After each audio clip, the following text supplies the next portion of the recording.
नमस्कार प्यारे मित्रों, मैं हूं राजेश और आप देख रहे हैं मेरा यूट्यूब चैनल आर के परीक्षा गुरु। तो दोस्तों, आर के परीक्षा गुरु पर आप सबका बहुत बहुत स्वागत, अभिनंदन है।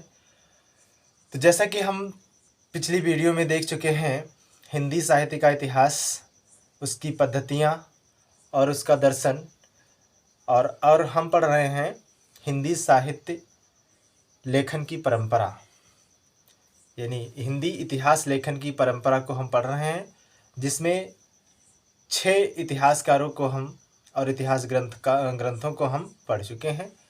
और आगे चलते हैं हम 7वें इतिहास ग्रंथ पर, और कम समय में ज़्यादा जानकारी के साथ बने रहिए हमारे यूट्यूब चैनल आर के परीक्षा गुरु पर। तो दोस्तों, शुरुआत करते हैं हम अपने आज के वीडियो की। तो ये हमारा चौथा भाग है, चौथा वीडियो है, और इसमें 6 हम पढ़ चुके हैं। डॉक्टर रामचंद्र शुक्ल, और आचार्य रामचंद्र शुक्ल हो गए हमारे उसमें। और छठवें पे हमने पढ़ाया था आपको डॉक्टर रामकुमार वर्मा को, उनकी जो आलोचनात्मक इतिहास है 1938 में। फिर आगे चलते हैं आचार्य हजारी प्रसाद द्विवेदी। दोस्तों, आचार्य हजारी प्रसाद द्विवेदी जिन्होंने आदिकाल को नामकरण करते हुए आदिकाल रखा, उसी का एक ग्रंथ के तौर पर उनका प्रस्तुत हुआ है, उन्होंने संपादित किया है, जिसको देखते हैं हिंदी साहित्य का आदिकाल। तो दोस्तों, हिंदी साहित्य का आदिकाल किसका है?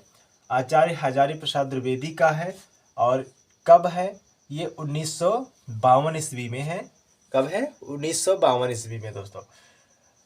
और दूसरा है, इन्होंने 3 इतिहास ग्रंथों का संपादन किया है। दूसरा हमारा है हिंदी साहित्य की भूमिका। हिंदी साहित्य की भूमिका जो 1940 ईस्वी में है, 1940 ईस्वी में प्रकाशन हुआ। और अगला है तीसरा, हिंदी साहित्य उद्भव और विकास। हिंदी साहित्य उद्भव और विकास 1940 ईस्वी में, जिसमें इन तीनों में से सबसे महत्वपूर्ण है हिंदी साहित्य का आदिकाल।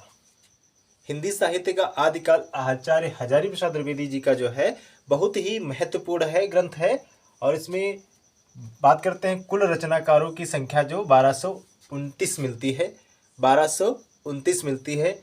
बहुत कम प्रश्न यहाँ से पूछा जाता है, इससे बहुत कम प्रश्न पूछा जाता है। और इसकी पद्धति है तुलनात्मक पद्धति। इस ग्रंथों की पद्धति क्या है? तुलनात्मक पद्धति पर यह ग्रंथ का समावेश हुआ है। अगले चलते हैं, अगले हमारे इतिहासकार हैं गणपत चंद्र गुप्त। गणपत चंद्र गुप्त का दोस्तों, तो हिंदी साहित्य की वैज्ञानिक इतिहास, हिंदी की नहीं होगा यहाँ पर दोस्तों, हिंदी साहित्य का वैज्ञानिक इतिहास होगा। हिंदी साहित्य का वैज्ञानिक इतिहास गणपत चंद्र गुप्त। हिंदी साहित्य का वैज्ञानिक इतिहास गणपत चंद्र गुप्त। गणपत चंद्र गुप्त का हिंदी साहित्य का वैज्ञानिक इतिहास महत्वपूर्ण है दोस्तों। इसके 2 भाग हुए हैं। कितने भाग? 2। प्रथम भाग जो है 1964 ईस्वी में, प्रथम भाग 1964 में, और द्वितीय भाग जो है इनका दोस्तों 1965 ईस्वी में। ये गणपत चंद्र गुप्त हैं। आगे देखते हैं डॉक्टर नगेंद्र। डॉक्टर नगेंद्र का ये हिंदी साहित्य का बृहत इतिहास, प्रकाशन वर्ष इसका 1973 ईस्वी। 1973 ईस्वी हिंदी साहित्य का बृहत इतिहास डॉक्टर नगेंद्र जी ने संपादन करवाया। और किसमें हुआ? ये सबसे महत्वपूर्ण, यहाँ पर कुछ विशेष तथ्यों हैं यहाँ पर दोस्तों, वो हम आपको बता रहे हैं। इसको देखिए, नोट डाउन करते रहिए आप लोग।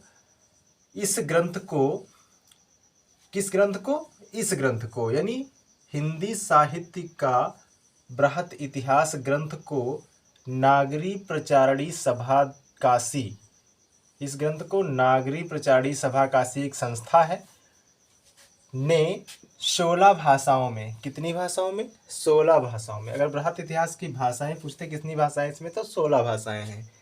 और 16 भाषाओं में प्रस्तुत करने की योजना बनाई।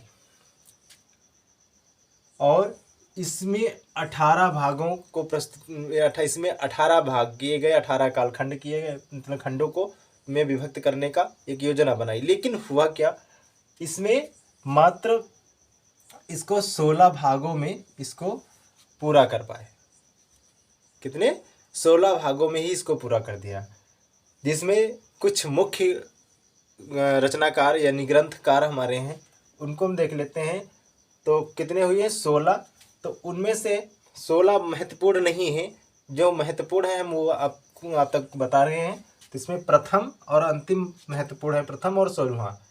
तो प्रथम देख लेते हैं दोस्तों, डॉक्टर राजबली पांडे प्रथम ग्रंथकार हैं, डॉक्टर राजबली पांडे। इनके द्वारा जो ग्रंथ है इसमें वो है हिंदी साहित्य की पीठिका। डॉक्टर राजबली पांडे का हिंदी साहित्य की पीठिका। अगला है दोस्तों 16वां, जो अंतिम है, ये महत्वपूर्ण है, पूछ लिया जाता है आपसे। नागरी प्रचारी सभा में जो हिंदी साहित्य का बृहद इतिहास लिखा, किसने संपादित किया? डॉक्टर नागेंद्र ने। और कब संपादित करवाया? 1973 ईस्वी में।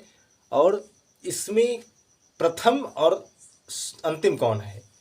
तो प्रथम डॉक्टर राजबली पांडे, जो हिंदी साहित्य की पीठिका, और अंतिम जो है हिंदी का लोक साहित्य राहुल सांकृत्यायन के द्वारा, हिंदी का लोक साहित्य राहुल सांकृत्यायन के द्वारा। और इसमें कुछ अन्य हैं, अन्य मुख्य भाग हैं, उनको हम देख लेते हैं।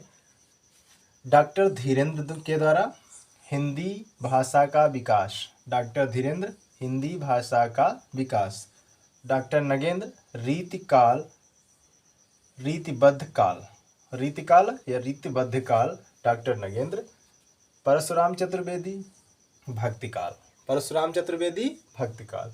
महत्वपूर्ण है डॉक्टर अंचल और डॉक्टर काशिकेश।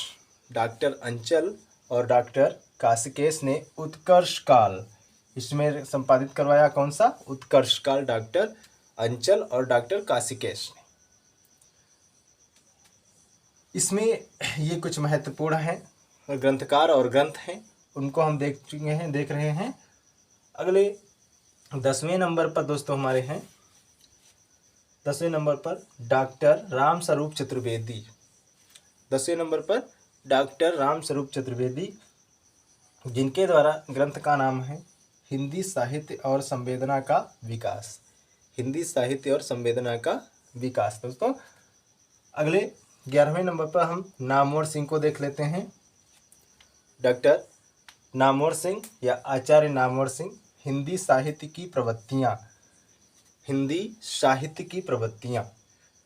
तो ये हो गए इस प्रकार से।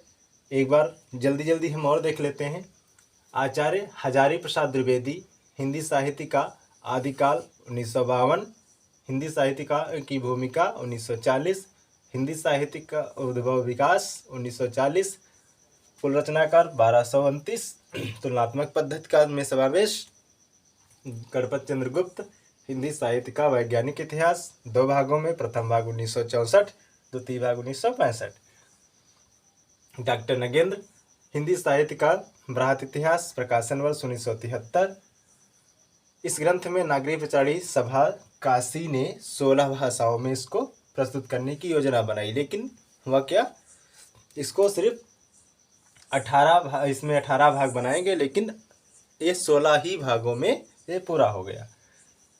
प्रथम है डॉक्टर राजबली पांडे, जिसका ग्रंथ है हिंदी साहित्य की पीठिका, और 16वें हैं राहुल सांकृत्यायन, जिनका ग्रंथ है हिंदी का लोक साहित्य।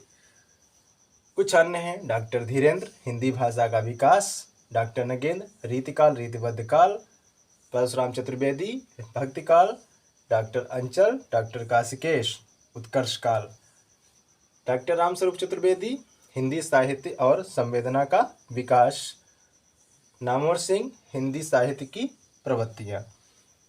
ये दोस्तों हम पढ़ रहे हैं RK परीक्षा गुरु YTC यूट्यूब चैनल, RK परीक्षा गुरु।